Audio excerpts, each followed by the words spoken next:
قرآن پاک نے کہا یہودیوں پہ اللہ نے ذلت مسلط کر دی ہے، یہ ذلیل ہے، ان کا کوئی دیش نہیں، یہ جہاں انہوں نے قبضہ کیا ہوا نا فلسطین میں، یہ قبضے کی جگہ ہے اور ایک مٹھی بھر ملک ہے، شاید 60-70 لاکھ آبادی ہو اسرائیل کی۔ اگر امریکہ اس کی مدد نہ کرے تو اسرائیل قائم نہیں رہ سکتا، اور اس کے گرد 12-14 اسلامی ملک ہیں۔ بیت المقدس مسجد اقصی معمولی جگہ نہیں، حضور نے فرمایا 3 سفر کرو تو سمجھنا ہم عبادت کر رہے ہیں۔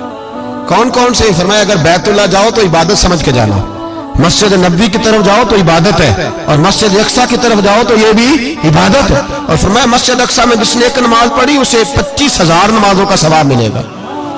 اور میرے رسول پاک نے یہ وہ مسجد ہے جس کے ساتھ معراج شریف جڑا ہوا ہے۔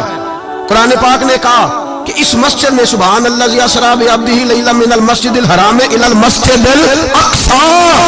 مسلمانوں، قرآن کہتا ہے کہ تمہارے معراج کی شان رسول پاک کی مسجد اقصی سے جڑی ہے۔ جس محبوب کو رب معراج کرائے تو مسجد اقصی میں لا کے کرائے۔ وہ جگہ معمولی جگہ ہے، وہ معمولی جگہ ہے مسجد اقصی۔ نبی پاک نے وہاں نبیوں کی امامت کرائی، 17 مہینے اس مسجد کی طرف منہ کر کے تیرے اور میرے رسول نے نمازیں پڑھی۔ چھوٹی جگہ ہے، اور پوری دنیا کا مسلمان اسے چاہیے شرم سے گڑ جائے۔ ایک امریکہ کا صدر بول کے کہتا ہے کہ اسرائیل کو اجازت ہے اسے دارالحکومت بنائے، اور مسلمان حکمران بیان دے رہے ہیں ظالموں، لٹیرو، تم اپنی سیاستیں چمکانے کے لیے پہلے ایک دوسرے کو گالیاں دیتے ہو، پھر اکٹھے بیٹھ جاتے ہو نمبرنگ کرنے کے لیے۔ تم دین کے اس مسئلے میں سارے اکٹھے کیوں نہیں بیٹھے؟ سارے پاکستان کے سیاستدانوں کو، علماء اور مشائخ کو چاہیے تھا ایک پیج پہ اکٹھے ہوتے، اکٹھے بیٹھ کے ایک بیان ہی دے دیتے، ایک بات ہی کر دیتے۔ پھر میرا سلوٹ ہے ترکی کے صدر کو، پھر میرا سلوٹ ہے ترکی کے صدر کو۔ عجیب بات ہے نا کہ اس کے پاس ایٹمی طاقت آپ سے کمزور ہے، آپ کی تگڑی ہے۔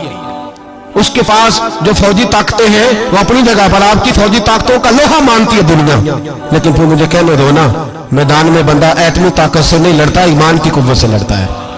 وہ بول اٹھا ہے نا، کیا کر لیا اس نے اپنی پارلیمنٹ سے خطاب کیا ہے۔ اس نے بہت عرصہ پہلے کہا تھا مسجد اقصی میری خواب میں آئی تھی، اور رو کے کہتی تھی آئے مجھے کوئی صلاح الدین ایوبی کا ماننے والا، کوئی آئے مجھے بچائے۔ کہتے میری خواب میں آئی تھی اور روتی تھی، کہتی تھی کوئی آئے۔